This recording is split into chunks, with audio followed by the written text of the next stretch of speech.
I'm going to tell you how I survived a home invasion in the middle of the night and what I learned from it. I was 17 years old, living by myself in a ground level apartment in Edmonton, Alberta, Canada. I woke up at 3 in the morning, although I didn't know it was 3 in the morning at that time. I felt somebody playing with the quilt at the end of my bed. Like I felt the end of the quilt moving. And I had 2 cats at the time, and I thought, well, one of the cats must be playing, or they must both be playing at the bottom of the bed. So I lifted my head up and I squinted, and there was a shape at the bottom of the bed. I thought maybe I left my blankets piled up at the end of the bed, or maybe it's something else. I can't be seeing a guy sitting at the bottom of my bed.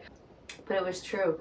It actually was a guy sitting at the bottom of my bed playing with my quilt. So I squinted and I blinked and I took a deep breath and I screamed as loud as I could. He jumped on top of me. He put his hand down my throat, and you can't breathe.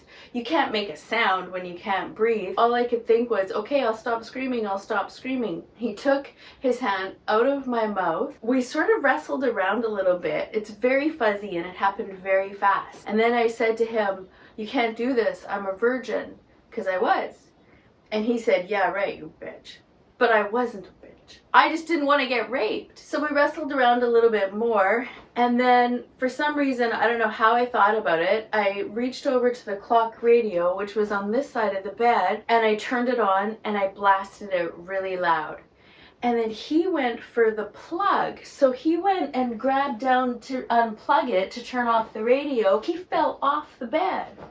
And then I realized I could escape, I could run away. Foolishly, I got off this side of the bed instead of this side, and he grabbed my ankle. And he said, tuck me off, you baby, or something like that. He asked me to do something to him. And so I just said no, and I kicked him away, and I ran out of my apartment.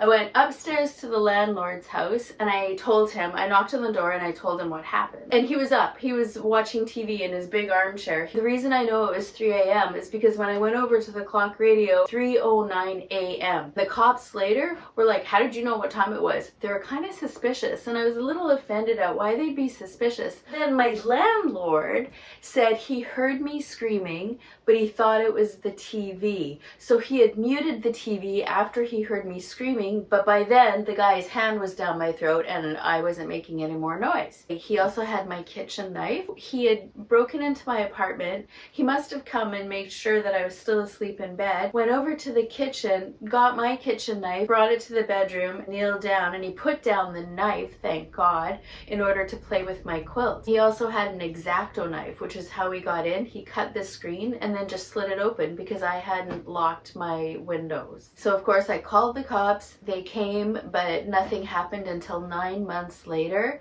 Then the police called me and said that some guy had called and confessed to an attempted rape. He felt really guilty about it and really bad for 9 months, and he wanted to confess. So they brought me in, and I don't even remember having to look at photos. I'm pretty sure that the guy had enough information or enough details about breaking in that they put it all together and they knew it was him. So that's the home invasion that I survived in the middle of the night, and thankfully I wasn't raped. So the first thing I learned was that you're not safe anywhere. If I can get almost raped in my own bedroom in the middle of the night where I thought I was safe, then I'm not really safe anywhere. But that freed me. That didn't scare me and make me feel like, oh no, I can't go anywhere, I have to be suspicious and paranoid. Although I did have many sleepless nights and a lot of nightmares, but it didn't let it stop me from traveling. I hitchhiked through Europe. I've been a lot of places all over the world. It showed me that there are no truly safe places. That freed me because it showed me that I can go anywhere and anything can happen at any time, which means I don't have anything to fear. More recently, I realized I have the resources.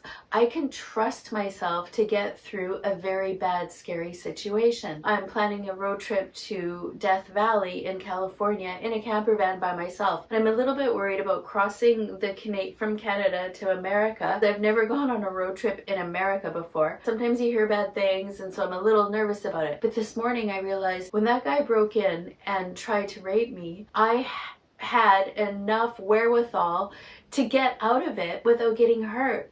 For some reason, I thought of turning on my clock radio, jumping off the bed and running away, screaming. I ran upstairs to the landlords. I think that I can trust myself, not just me. I can trust my intuition, divine presence in me, God, the Holy Spirit, higher power, something in me is a survivor. And I can trust that, so that when I do encounter another scary situation, I can trust me, my inner resources, divine presence. But I can also trust the resources around me. For instance, the clock radio. I would never have dreamed of putting a clock radio as a way to save myself, but there it was. And I can trust the landlord that's upstairs. And I never dreamed I'd have to run up to his apartment at 3 a.m.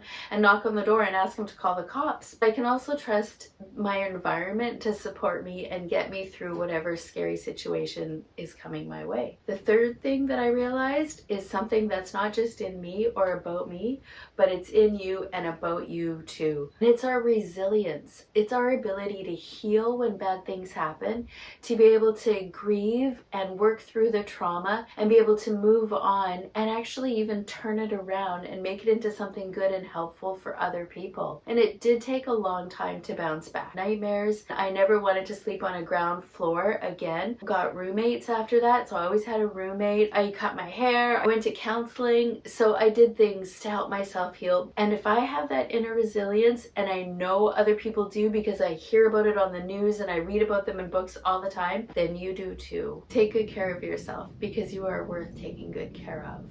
Mwah!